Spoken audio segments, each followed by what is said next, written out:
नमस्कार दोस्तों। हिंदी व्याकरण को समझने के लिए बहुत सारे तत्वों की आवश्यकता होती है और उन्हीं तत्वों का अगर हमें ज्ञान प्राप्त होता है तो ही हम हिंदी व्याकरण को आसानी से समझ सकते हैं। तो आज शुरू करते हैं। आज का हमारा नया टॉपिक है वाच्य। अब यहाँ सबसे पहले मैं बताऊंगी आपको वाच्य का अर्थ, बोलने का विषय। जब हम कुछ बोलते हैं उसी विषय को हम बोलते हैं वाच्य के अंतर्गत। जैसे वाच्य की परिभाषा देखोगे आप, वाच्य वह रूप है जो हमें यह बताता है कि क्रिया द्वारा कही गई बात का मुख्य विषय कर्ता है या कर्म है अथवा भाव है।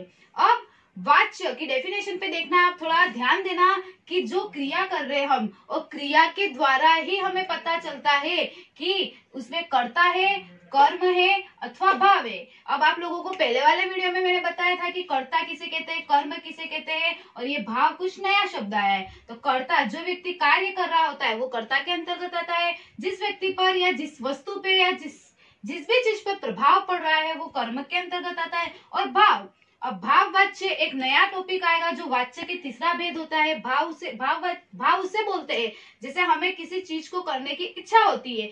जैसे हमें आज इस सब्जेक्ट को पढ़ना है तो हम उसी सब्जेक्ट को लेके बैठेंगे, पढ़ेंगे, तो वो भाव के अंतर्गत, जो हमारे मन से उत्पन्न होते हैं वो भाव के अंतर्गत आते हैं। तो ये थी आज हमारी वाच्य की परिभाषा। उसी प्रकार वाच्य के टोटल 3 भेद बताए गए हैं।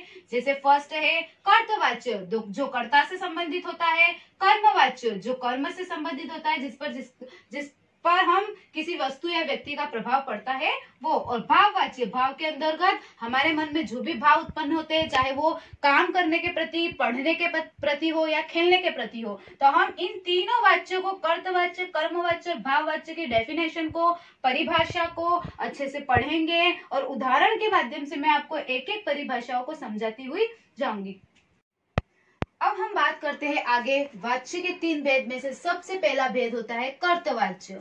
सबसे पहले मैं आपको उसकी डेफिनेशन के बारे में बताऊंगी कि क्रिया का जो रूप वाक्य के उद्देश्य अर्थात क्रिया के कर्ता का बोध कराए वही कहलाता है कर्तवाच्य। जैसे क्रिया का जो रूप, वाक्य का उद्देश्य, उद्देश्य का मतलब जिसके बारे में हम बात कर रहे हैं, जैसे किसके बारे में बात कर रहे हैं, क्रिया के बारे में बात कर रहे हैं, तो उसी का बोध कराने वाले को हम कर्तवाच्य कहेंगे। कर्तवाच्य का सामान्य अर्थ यही होता है कि कर्ता से संबंधित है ना, जो व्यक्ति कार्य कर रहा होता है उसे ही हम कर्तवाच्य कहेंगे। जैसे इसके अंतर्गत 2 चीजों का ध्यान रखना हमें आवश्यक है। जैसे लिंग व वचन कर्ता के अनुसार होते हैं। जो भी लिंग होता है और जो भी वचन होता है वो किसके अनुसार होते हैं, कर्ता के अनुसार होता है। लिंग तो आपको पता है कि क्या कहलाती है। जैसे किसी संज्ञा से पता चलता है कि ये स्त्रीलिंग है या पुल्लिंग है, उसे हम लिंग के अंतर्गत गिनते हैं। और वचन के अंतर्गत एक वचन, द्विवचन, बहुवचन, ये सारी चीजें होती है वो वचन के अंतर्गत। तो जहाँ पे लिंग व वचन दोनों किसके अनुसार हो, कर्ता के अनुसार लिंग और वचन होते हैं, तो उसे भी हम कर्तवाच्य के अंतर्गत गिनते हैं। उसी प्रकार कर्तवाच्य सकर्मक और अकर्मक दोनों प्रकार की क्रियाओं से बनती है। अगले वाले वीडियो में मैंने आपको सकर्मक और अकर्मक के बारे में बहुत अच्छे से पढ़ाया था, तो आप देख लेना उसमें कि सकर्मक क्रिया किसे कहते हैं और अकर्मक क्रिया किसे कहते हैं। तो वो दोनों प्रकारों की क्रियाओं से बनते हैं, तब जाके ये हमारा कर्तवाच्य पूर्ण होता है। जैसे एग्जाम्पल के माध्यम से, बच्चा सोता है, ये एक प्रकार का एग्जाम्पल है ना। तो बच्चा है वो क्या है, एक प्रकार का कर्ता है, कार्य कर रहा है वो, है ना, वो क्या कर रहा है, सो रहा है। सोना उसका क्या है, कार्य है। तो ये कौन सी क्रिया के अंतर्गत आएगा, सकर्मक क्रिया के अंतर्गत आएगा, ना कि इसमें लिंग व वचन दोनों का प्रयोग किया गया है ना। बच्चा किसके अंतर्गत आएगा, पुल्लिंग के अंतर्गत आएगा, एक लड़के का नाम है। तो इस कारण ये हमारा एग्जाम्पल बिल्कुल सही है, बच्चा सोता है। तो ये हमारा डेफिनेशन है कर्तवाच्य की। अब सेकेंड वाला हम पढ़ेंगे कर्मवाच्य। कर्मवाच्य भी आपको पता है कि जिस पर किसी चीज का प्रभाव पड़ता है वो कर्मवाच्य के अंतर्गत गिना जाता है। जैसे डेफिनेशन हम देखेंगे यहाँ पे, क्रिया का संबंध कर्म से होता है। सबसे पहले क्रिया का संबंध कर्म से होता है, और कर्तवाच्य में क्रिया का संबंध किससे होता है, कर्ता से होता है। इसमें कर्म के लिंग, वचन और पुरुष के अनुसार क्रिया परिवर्तन होता है। लिंग, वचन और पुरुष के अनुसार, इन दोनों के अनुसार क्रिया क्या होती है, परिवर्तन होती जाती है। जैसे एग्जाम्पल में आप देखेंगे कि कर्मवाच्य सकर्मक क्रियाओं से बनते हैं। देखो ऊपर तो हमने देखा था कि कर्तवाच्य सकर्मक और अकर्मक दोनों प्रकार की क्रियाओं से बनते हैं। तो कर्मवाच्य ऐसा होता है जो सकर्मक क्रियाओं से ही बनता है, न कि अकर्मक क्रियाओं से बनता है। जैसे एग्जाम्पल में हम देखेंगे, मेरे द्वारा गीता पढ़ी गई।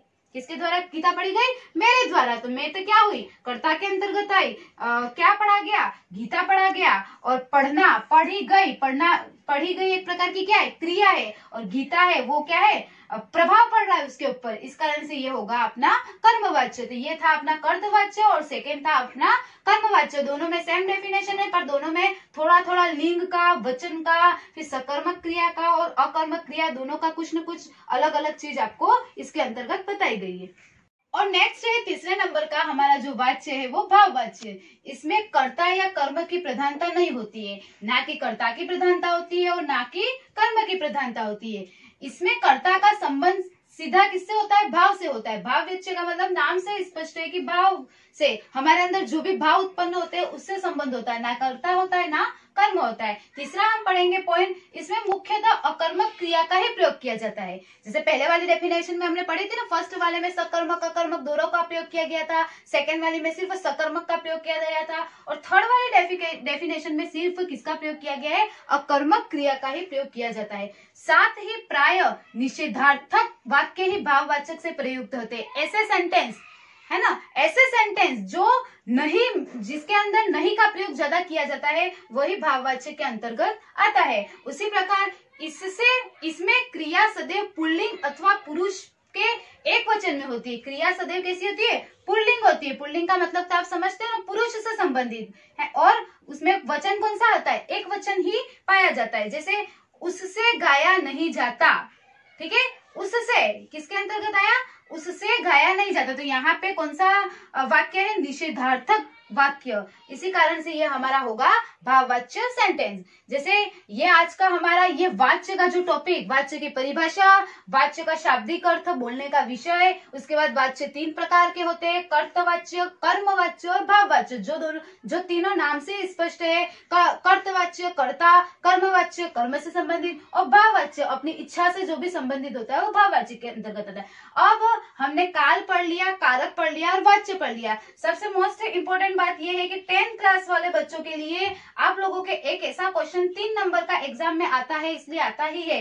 जैसे इस तरीके का क्वेश्चन आपके एग्जाम में आएगा। यहाँ पे सेंटेंस है, राधा ने मिठाई खाई। अब आपको एग्जाम में वो पूछेगा वाक्य में निहित कारक, काल और वाच्य को छाटिए। तो अब आप लोगों को कारक का ज्ञान होना पूरा आवश्यक है, काल का ज्ञान होना पूरा आवश्यक है, और वाच्य का ज्ञान भी होना पूरा आवश्यक है। जब ये तीनों चीजें आपको परफेक्टली आएगी, तभी जाकर आप ये पूरा 3 नंबर का क्वेश्चन सही कर पाओगे। अगर आपने कारक सही लिखा तब भी आपको 1 मार्क्स मिलेगा, काल सही लिखा तो आपको 1 मार्क्स मिलेगा, और अगर वाच्य आपने गलत कर दिया तो आपका 1 नंबर माइनस में चला जाएगा। तो अब देखो यहाँ पे राधा ने मिठाई खाई, तो राधा ने, अपन ने कारक पढ़ा था तब कर्ता ने विभक्ति चिन्ह थी, उसमें कर्ता कारक आ गया, तो राधा ने, तो कारक कौन सा हो गया? कर्ता। उसने क्या खाई? मिठाई खाई। तो मिठाई खाई, खाई किसके अंतर्गत आएगा? भूतकाल के अंतर्गत आया, तो ये भी अपना राइट होगा। और वाच्य कौन सा होगा? कर्म, क्योंकि Radha,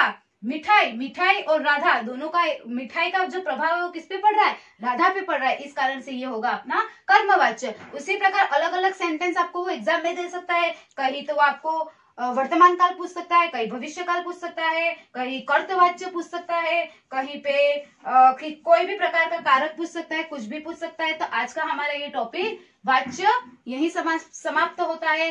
thank you so much guys, और फिर मिलते हैं कल नेक्स्ट टॉपिक के साथ। तब तक के लिए आप सभी को मेरा नमस्कार। चैनल को अधिक से अधिक सब्सक्राइब करने की कोशिश करें, लाइक करें एंड शेयर करें। Thank you.